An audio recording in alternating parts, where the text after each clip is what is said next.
Hello everyone and welcome to this week's video tutorial. This will be the last board in the central cannon with third pawn advancement versus sandwich horse defense system.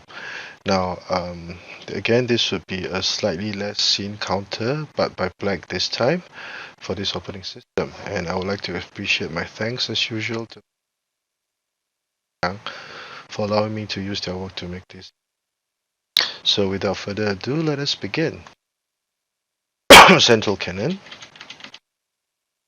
horse defense, third pawn advancement. Now in this board, uh, instead of playing the elephants, black would play r9 plus 1 to develop his chariot so that he could counter rapidly or rather immediately this variation. Now this is quite a unique approach because so red would speed up the attack, but again this horse would become a major issue for black to handle. Obvious target will be red attacking the pawn. So this would also be the position of discussion for this spot. There are three main variations that will be discussed. The first would be p7 for the double-headed snake pawns, h8 plus 9, whereby red for an approach similar to the earlier boards. And last but not least, c8 plus 4, whereby red immediately targets the central pawn with c8 plus 4 for the pawn rank cannon. Let's go to variation A. Red goes for the double-headed snake pawns. And the double-headed snake pawns, red would now push both pawns forward so that he will break horses. Here he will immediately play r9 hoping to push the rank and trade pawns to allow for development of horses, or push his chariot across to this flank for attack. Now adjust his position. So one move to readjust his formation. Now for h4 plus 3, Chariot patrols the riverbank so that he's prepared to trade pawns and allow for development, since red had already played c5 before, which is quite common in this situation. Now, if he chose to play r4 plus 5, red would have develop his left horse. Both will adopt something like the sandwich horse formation. Pseudo sacrifice by black. And at this point in time, red will have initiative because after adjusting his formation, red will now retreat the cannon to attack the chariot, or even over here to attack the cow. So red would have the initiative.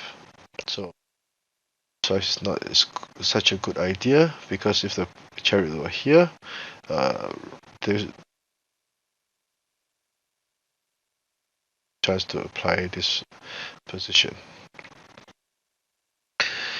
H8 plus 7, trading pawns, but none of it. Instead, he would go for h3 plus 4 and to try to attack the chariot.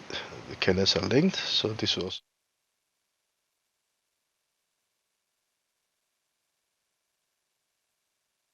time. Red would not want to trade cannons because this was enough.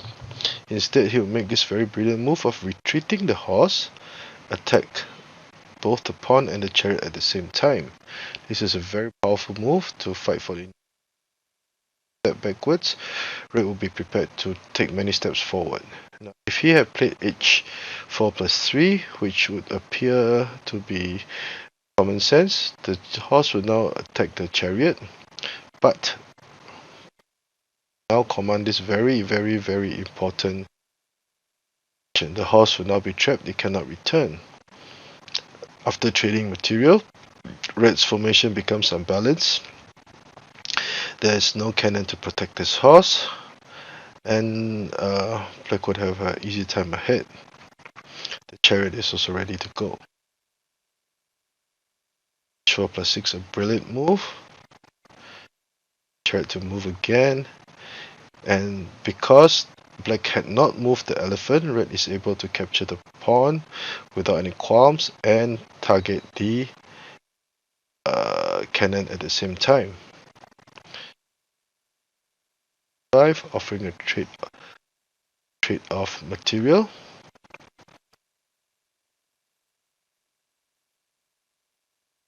Colors will be pestering each other, but red would appear to have a much better move. And this is a very good move, c8 plus 5, because not only, let's say, if black continued, red would now threaten to capture the chariot. And red would now use 1-2 pieces to cram up black's entire right flank. P7 plus 1 is also ready, so but in doing so, red could attack or move an elephant for defense, etc. This is a so if all both colors will be pestering each other, red will try to play h7 plus 9 to attack the horse and also push the pawn forward, but still have a playable game. So this would be variation A. Let us go to variation B. In variation B, h8 plus 9 was played, something similar to the earlier videos in the series. 4, because the chariot was already out. 5, chariot attacks. Black does not bother pushing b3 plus 1. e7, e3 plus 1 to protect the pawn, which obviously cannot be taken.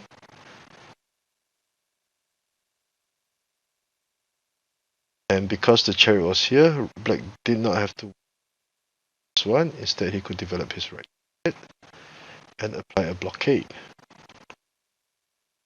Or a very steady move. Now, what would happen if red chose to attack with r2 plus 6? Black could also adjust his formation. This is the versatility. Sandwich house defense. Suddenly, 1, 2, 3, 4, 5. I'll be attacking, pressuring this flank. R2 equals to 3, 5. Black would have concentrated material, targeting red's left flank, and he would have the potential, or be building up potential to launch a powerful counter-attack. Time this chariot cannot do much. These 3 pieces are basically functionless at the point in time. So that's why r2 plus 6 is not a good idea. Instead, red would apply pressure with r2 equals to 4, protect, offer a trade of chariots, since black's chariot was the major piece, or the sole piece in black's formation. Calm situation, but black can still hold his own. So this would be variation B, whereby red played h8 plus 9. Variation C, this is perhaps red's best counter, and is also perhaps the main reason why this variation is so seldom. Would attack with c8 plus 4, targeting the central pawn. Now this is, and usually black could have be forced to play c6 equals to 5, so that this would be basically the same game.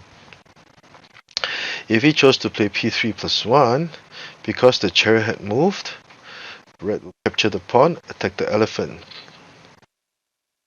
And red will gain the upper hand because suddenly this is a cramped position. Black would have qualms moving his chariot across the palace, because once r9 equals to 4 is played, red will have to raise an advisor, and this flank will be extremely empty and vulnerable to it. So p3 plus 1 is not a good idea. Instead, it would be best for black to counter with c6 equals to 5. But in doing so, black would have lost a move in terms of tempo, and he would still not have dealt with the issue of a potential c8 equals to 3. Since the cannon had moved, red would now develop both horses as proper horses. The center is becoming more and more fortified. Red advances the chariot to the riverbank. A potential move would be to play r4 equals cannon. Now this is also a very important move that was made in the nick of time. If this move were not made, let's say black tried to solidify his defenses, red would charge his chariot across the river to the cross river bank. And suddenly the remaining intersection chariot will become very few. This chariot will not find any good intersections for further. Is a good move. H3 plus 4. Red is prepared to secure the cannon. R4 equals to 2. This would be a good move. This would not be a good move because red would now retreat his cannon, protect the horse, and prepare to play c5 equals to 4 to adjust his formation. And red would now have managed to build up a very, very, very stable formation, and we can see that red would now have 1, 2, 3 major pieces of bank versus black's very awkward chariot on the riverbank. So on the riverbank front, red would be way ahead, so red would have gained a significant advantage by this time. It's a good move, and all pressure will be on the pawn. So after trading, check. Game will be simplified, but in terms of the material left, red would have upper hand because he will still have a horse left, so the potential for options as tactical to 5, a very simplistic approach. Red gains a 2-pawn advantage, c5 plus 4, and of course red would not want to trade material. Instead he would prefer to leave the horse on the board so that he could have options later on. Now this will bring us to the end of this board, but before we continue,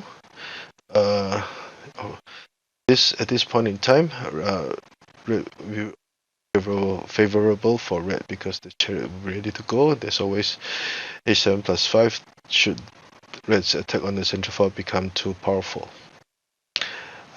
So let us have a quick review of this opening system. Let's do it from side of the board. c2 equals to 4, sandwich horse defense, p3 plus 1, and red plays r9. Of discussion with 3 counters. Variation A, p7 plus 1 for the double head pawns. This will be a slow grinding game, but red will try to have a hold.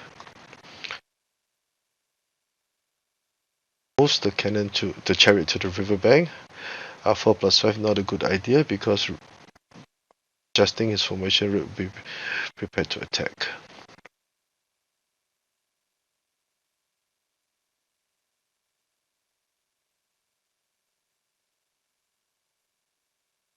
Move. 4 plus 3 is not as good because black will now command this very important line, threatening to capture the advisor, etc. Pawn, cannon. Both colors will be pestering each other. Variation B, h8 plus 9.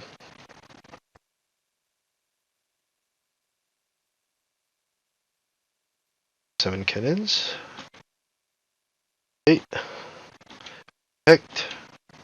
Trade, and after trading material, it will be a calm situation. Black would have used 2 pieces to block or limit red's left flank. This horse would now try to make some chief, etc.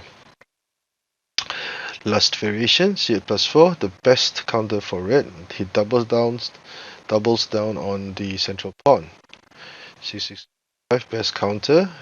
p3 plus 1, not good, because after material, red will be faster in developing, and if Chariot were allowed to cross the